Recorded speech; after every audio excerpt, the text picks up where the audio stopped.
All right, welcome in, ladies and gentlemen. When it comes to matters of love, cocktails, philosophy, life in general, we turn to, well, one person, Tim Laird. Hello, gang. Good to see you all. Good to be with you. It's cocktail time. We love that. It's always fun when it's cocktail time. My favorite time. Anyway, kind of a thematic drink that's good anytime, but I kind of call this the chocolate Valentini. And when you think of Valentines, I always think of chocolate, but I think of chocolate whiskey. So I thought, Okay.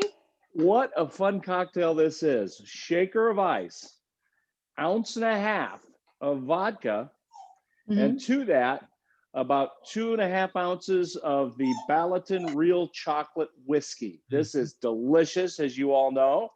So that goes in. And first, I prepared my glass ahead of time. I melted some dark chocolate or chocolate chips in the microwave, and then dipped my martini glass in the chocolate, and then dipped it in pecans.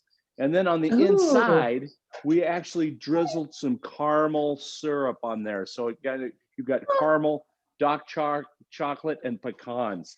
So that's my prepared glass. Turtle in the glass. That's amazing. Yeah. It's an art piece. And you can do that ahead of time and store them in the refrigerator or freezer. So you're ready to go.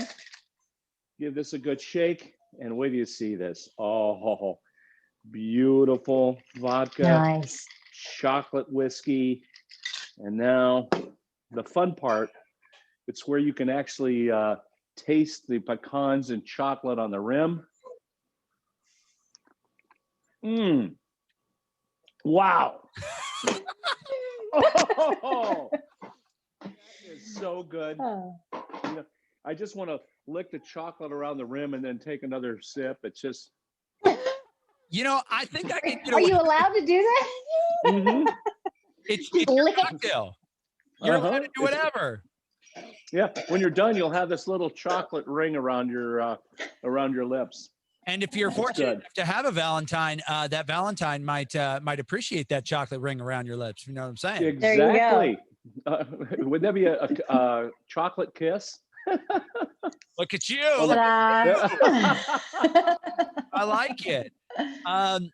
This one's really simple. It's only 2 ingredients. The prep work is the hard part, but presentation is everything when it comes to Valentine's, boys and girls. It really is. Yeah. And I'll tell you what, it's so good.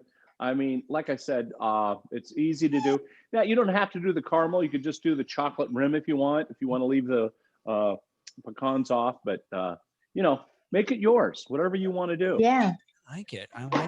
Well, this simple recipe, if you missed any of it, or in the prep work, is in the comments of our YouTube video here. So find it, click like and subscribe as always, because we've got more videos coming out. Tim, I will give you a word of the warning to everybody there with that chocolate whiskey. It is delicious. It is a problem. It is. It's so good. In my opinion, it's much better than a box of chocolates. Nice. So it is a lot better than a box of chocolates. Yeah. So, and of course, if you want to make an alcohol-free version, they do have chocolate syrup that they use in coffee and stuff like that. But but we're adults, and we like to go for the chocolate whiskey. That's where we go. Oh, yeah. I took a little bit of that to my parents' house right before Christmas, and I had my mom try it, and my mom was like, "Well, I know what I'm asking for Christmas." That's right. And you're right. It is better than a box of chocolates. Heck with those things as a Valentine gift. This is much more fun. Yeah. So, all right. Well, you and Lori got any big Valentine's plans? You know what? It's an annual tradition for us.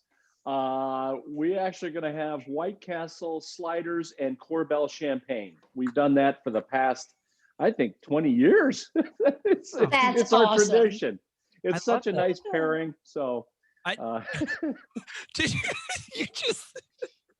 Yes, he just said White Castle and shit Corbel is a nice pairing. Yes, yes. It is. And we really have done that for, I think, 20 years. Okay. It's just, that's great. It takes all the thing. What do you want to do? Where do you want to go? Oh, we're going to go back to White Castle, get the sliders, come on home. and open up a bottle of Corbel and enjoy. Yeah. Now I have to ask. I've been to the Corbel winery. I know you used to work for Brown Forman, and Corbel is a brand. Do they like it when you say Corbel goes well with sliders?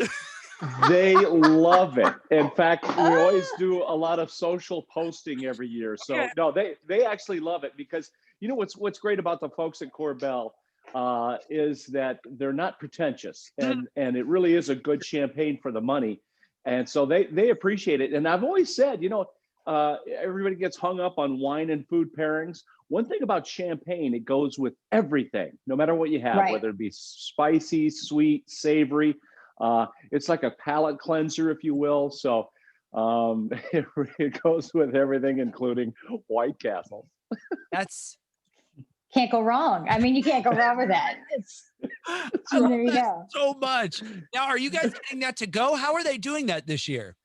Yeah, it'll be to go. So we'll be doing that, because previous years they've actually set up tables, you know, inside with romantic candles and roses and stuff. Beautiful affair. I think we went to one the first year, and we were doing a TV segment. I actually brought in a bottle of Corbel. I don't know if that's legal or not, but they certainly let us go ahead. And I said, you know what, from here on out, this will be our tradition. That's great. I like it. Tim Laird, you know, that's the best part about Tim Laird. You know, he is a well-traveled, he's a sophisticate, but he's also a man of the people. Absolutely. All right. Well, Tim, we'll check in with you next week. We'll have another love cocktail. Yes. I think it's going to be can I tease it? Of course. Yes. The Cupid's Kiss. Ooh, I like that. Next time. Cheers, Tim. Cheers, you guys. Oh my gosh. That is fantastic. Real quick before we jump off here, I threw on Facebook that I was getting ready to talk to you, and I asked if anybody had any questions. And Jane wanted to know, her boyfriend is really starting to get into ryes. Do you have any rye whiskey recommendations? Ooh. Yeah. I'll tell you, Woodford Reserve makes a great rye. It's and look for the rye label, but it really is a good rye. Jack Daniels also has a nice rye, but I'll tell you what, this Woodford, it's not so some ryes are really spicy, but the Woodford is a well-balanced rye, but it's really good, and it truly is a rye whiskey. I like it. Okay, cool. Well, I'll be sure to tell her to look for this video. We appreciate it. And yeah, so way to bring all that cold air back from Florida with you. We appreciate that. Right. Yeah. We got a little sunshine though, so thanks for that. But the sun looks good. Yeah, it doesn't feel good, but it looks good. Yeah. So all right, Tim. Well, as always, we appreciate you doing this, and you know, activity to the occasion. Like I said, it's always fun for us, and there's always some goodies left over. So that's what I love about it. Yeah. One of these days, my dream of being Tim's apprentice is going to come true. Right. Yes. It's like in medieval times when a blacksmith would have an apprentice for like 30, 40 years. That's my goal. There you go. Right. It's done. and chief taster. That's yeah. You know, I'm sure Lori would be upset if I took that role, but you know, whatever. I'll fight it. You can't have too many tasters. No. All right. Well, we'll see you next week, Tim. See you, gang. Bye. Cheers. Bye. Bye.